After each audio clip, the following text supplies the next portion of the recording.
Актуальныя праблемы сучаснасці, гісторыя, культура, родная мова і мастацкае слова. Пра гэта і не толькі пісьменнік і публіцыст Навум Гальперовіч гутарыць з вядомымі людзьмі краіны. Калі я пачынаю лекцыі па беларускай літаратуры, я заўсёды кажу пра тое, што яна пачуваецца як годная паміж годнымі еўрапейскімі літаратурамі, сцвярджае мой сённяшні суразмоўца, літаратуразнаўца, крытык, празаік, драматург Пятро Васюченко. Вітаю, Пятро Васильевич. Дзень добры, Навум Яковлевич. Пятро Васюченко – літаратуразнаўца, крытык, празаік, драматург, эсеіст, казачнік, аўтар фэнтэзі. Нарадзіўся ў Полацку, скончыў факультэт журналістыкі Беларускага дзяржаўнага універсітэта, аспірантуру пры інстытуце літаратуры імя Янкі Купалы Нацыянальнай акадэміі навук Беларусі, кандыдат філалагічных навук. З 1997 года загадчык кафедры беларускай мовы і літаратуры Мінскага дзяржаўнага лінгвістычнага універсітэта.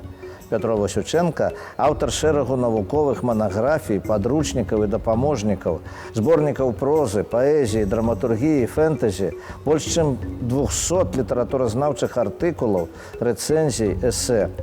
Яго творы перакладаліся на англійскую, балгарскую, нямецкую, польскую, рускую, славацкую і чэшскую мовы. П'есы ставіліся ў розных тэатрах краіны. Пятро Васюченко – член Саюза беларускіх пісьменнікаў, Саюза тэатральных дзеячаў Беларусі, Міжнароднай асацыяцыі беларусістаў свету. Узнагароджаны прэстыжнымі літаратурнымі прэміямі. Пятро Васильевич, не так часто даводзіцца гаварыць мне у маёй практыцы на тэлебачанні, на радыё земляком, такім блізкім земляком. Мы нарадзіліся ў Полацку, у адным роддоме, правда, ў розны час. Канешне, калі гаворыць, што першае, што бачылі ў жыцці, гэта вежа Сафійскага сабора, гэта не сімвал нейкі, не нейкая, так сказаць, гіпербола.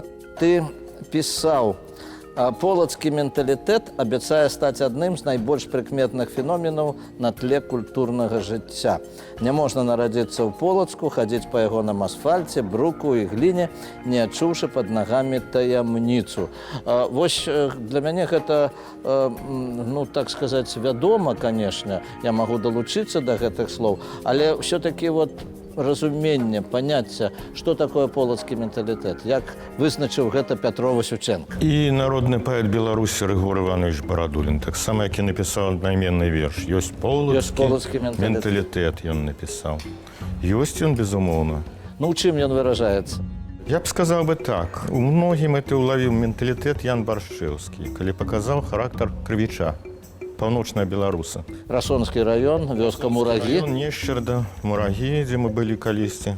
Апісаў яго як характар крышачку пануры, закрыты, але гасцінны і добры, страшэнна добры і гасцінны.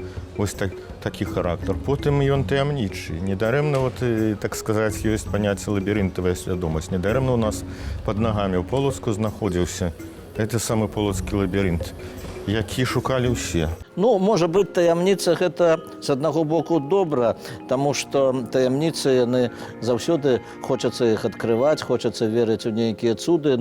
А Полац заслугоўвае, канешне, таго, каб гэтыя цуды, так сказаць, увасабляліся і ў мастацкія творы ў тым ліку і гэтак далей. А ўсё-такі не толькі Полацкам, не толькі гэтымі таямнічымі міфамі мы жывём, і неяк так склалася, калі аднойчы мы хадзілі па вуліцы, якая сёння носіць назву Ефрасіні Полацкай, і ты жыў за 60 метраў. Она называлася Фрунзе. Фрунзе называлася, і жылі нашы за 60 метраў адзін ад аднаго, то цяпер мы сустракаемся разам таксама на Чырвонай 4. Ты прызнаўся, што не проста ходзіш на працу, як кажуць, а на радыё пастаўлена шмат спектакляў, радыёспектакляў. І вось недавно адбылася прэм'ера, літаральна днямі, як кажуць, прэм'ера радыёспектакля па паэме Караткевіча «Чазенне». Менавіта паэме, так. Менавіта паэмай Менавіта паэме. ён назваў. І, конечно, гэта цяжкая работа, таму што ажыццявіць інсцэніроўку спектакля гэта патрэбна майстэрства драматурга. Баюся, што акцёрам яшчэ цяжэй было працаваць з тэкстамі Караткевіча. Там же ёсць і інтымныя сцэны такія вось. Я раней хадзіў на рэпетыцыі паводле сваіх сцэнарыў. На гэты раз вырашыў не хадзіць, каб это было сюрпрызам, неспадзяванкай такой вось. Але я ведаю, як цяжка акцёрам даводзіцца. Это ж трэба ўсё як на сцэне. Менавіта ўсё. І некаторыя уяўляюць сабе, што радыёспектакль это мікрафоны паставілі і ўсё. І чытае. І чытаю. Але яны павінны рабіць тое, што і на сцэне, тое, што дзеецца. Колькі радыёспектакляў было пастаўлена на беларускім радыё па тваіх інсцэніроўках? Ну, каля 1,5 десяткаў. І я яшчэ хацеў бы сказаць пра спецыфіку радыёспектаклю. Мы з табою старыя радысты. Некалі ты будзіў усю Беларусь а 6 раніцы, за што Григорий Іванович назваў полацкім пеўнем. Вось. Голас сам па сабе тэатр. І радыёспектакль раскрывае рэзервы голаса чалавечага. Так, як не зробіць кінематограф, напрыклад. Это вельмі важна в наш час.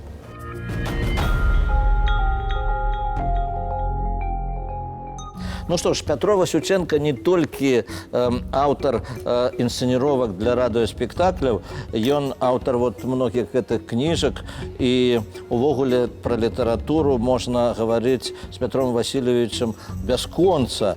Але вось звернемся да цытаты, з якой я пачынаў размову. Калі я пачынаю лекцыі па беларускай літаратуры, я заўсёды кажу пра тое, што яна пачуваецца як годная паміж годнымі еўрапейскімі літаратурамі.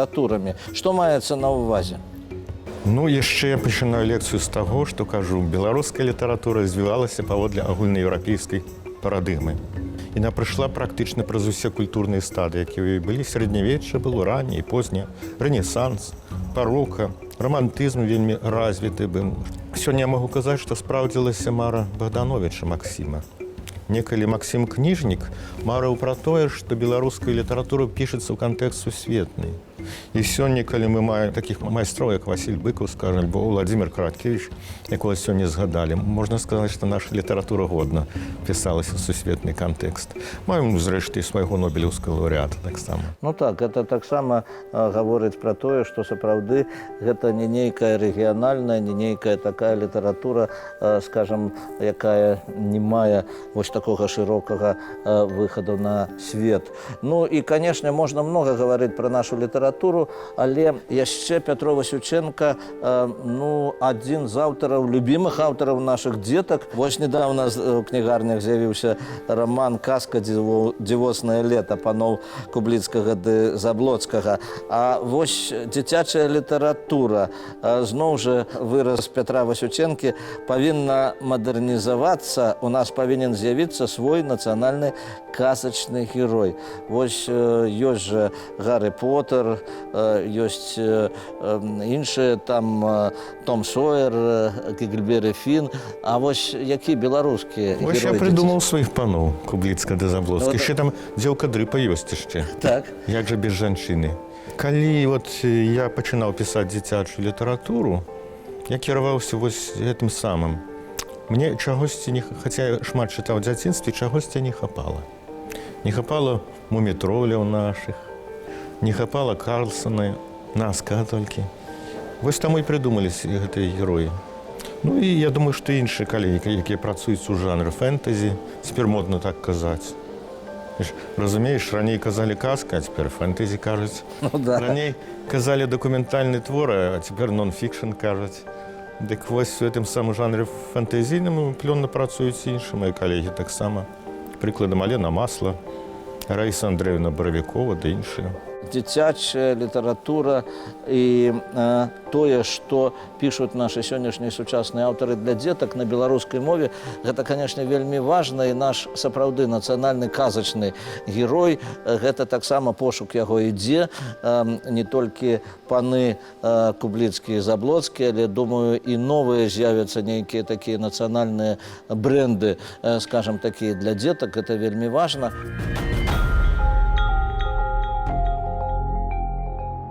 Ну вось, Пятро Васильевич, конечно, сёння кандыдат навук, загадчык кафедры, маеш дачынення са студэнтамі.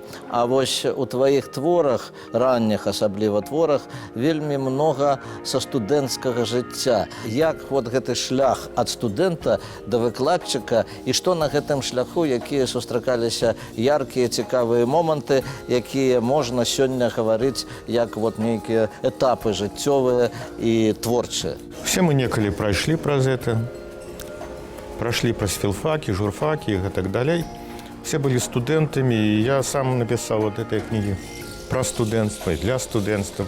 Прыгода аднаго башлёпа, прыкладам. Альбо «Белы мурашнік», першы мой празаічны зборнік называўся так. А «Белы мурашнік» ёсць нішто іншае, як інтэрнат студэнцкі. І калі сёння студэнты бяруцца за мае кнігі, я крышка непакоюся, раптам састарэлі яны ўжо. Бо студэнты крышка іншыя сёння. Але студэнты бяруць іх і кажуць: ведаеце, Пятро Васильевич, амаль нічога не памянялася в нашым інтэрнаце, у нашай бурсе, як яны часам іранічны інтэрнат называюць. Все тое ж самае каханне, і прыгоды все. Ну, каханне, оно вечнае заўсёды. Вечнае. Ну, а яны не адчуваюць розніцу вот зараз вялікую. Канешне, расповеды пра тое, што раней было так, а вот цяпер у вас так, гэта заўсёды можа выклікаць у маладых людзей нейкае такое супраціўленне ўнутранае. Я стараюся зразумець і прыняць моладзь такое, якое яна ёсць. З яе камп'ютарным мысленнем. Хаця некаторыя выкладчыкі іранічны кажуць, дзеці смартфонаў. Які не ёсць, а дзеці, моладзь, это наша будучыня. Трэба прымаць моладзь такую, якую яна ёсць. Варта толькі пашкадаваць, што чытаюць менш, чым у нашы часы. Калі бібліятэка замяняла ўсё, ну што ж, ну чытаюць, толькі ўжо часам вот в электронным выглядзе вот чытаюць.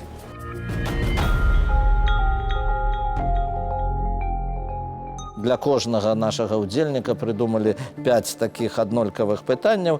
Значыць, што для вас значыць патрыятызм? Любоў да мовы, да радзімы, да роднай мясціны, да Полацка. Я полацкі патрыёт. Это тое, пра што Скары напісаў, калі згадваў звяроў, якія ведаюць ямы свае, птушак, якія... Да таго месца вялікую ласку. Да таго месца вялікую ласку маю. І гэта яшчэ для мяне ідэя роднага дома. Патрыятызм – это яшчэ любоў да літаратуры, канешне. Дзякуй. А якія кнігі варта прачытаць кожнаму беларусу? Гэта пытанне некалі задавалі Алесю Михайловичу Адамовичу калісьці. Якую кніжку ён узяў бы з сабою, калі б ляцеў да зорак, да млечнага шляху? І ён сказаў «Новую зямлю» Якуба Коласа. Па-першае, таму што яму самому не сумна было, бо эту кнігу можна гартаць і перачытваць бясконца. Яна абсалютна, так бы мовіць, неабдымная. А па-другое, можна было б іншапланецянам, зорным жыхарам паказаць: вось новая зямля, вось гэта Беларусь. Сёння мы згадвалі Караткевіч, вядома яго таксама. Сёння згадвалі Васіля Быкова, вядома і яго таксама. Што зараз чытаеце? Вот не так давно я чытаў зборнік філасофскіх твораў, хрэстаматыі па філасофіі. Часам трэба практыкаваць мазгі і чытаць тэксты, так сказаць, мудрагілістыя. Вось я займаўся тым, што чытаў вытрымкі з вялікіх філосафаў. Кіркегара, Канта і гэтак далей. Ну што ж, это сур'ёзнае чытанне. Але я люблю і казкі чытаць таксама. Ваш любімы беларускі пісьменнік? Ян Баршчэўскі, Вацлаў Ластоўскі, нашы землякі знакамітыя. Ну і не можна не любіць Купалу, Коласу, Богдановича. Што для вас родная мова? Беларуская мова – гэта вытанчаная прылада, даведзена да такой дасканаласці стагоддзямі яе існавання, што на яе можна перакладаць Канта, пра якого мы гаварылі, і на ёй можна прызнавацца ў каханні. На яе можна перакласці ўсю класіку. Зрэшты, класіка і перакладзена на беларускую мову. Дарэчы, адна іспанка маладая, якая піша на беларускай мове, сказала, што беларуская мова мае неабмежаваныя магчымасці. Так вот супалі ваши адказы. Мне прыемна было пагаварыць. Я спадзяюся, што нашым гледачам таксама будзе прыемна і цікава паслухаць і пазнаёміцца з цікавым чалавекам і вучоным і пісьменнікам Пятром Васильевичем Васюченкам. Дякую. Приходьте вучыцца до нас у лінгвістычны універсітэт, дзе вучаць усе мовы еўрапейскія, не толькі, і беларуская таксама звініць, як ручаінка. Ну што ж, на гэтым мы закончым сёння нашу гаворку. До новых сустрэч.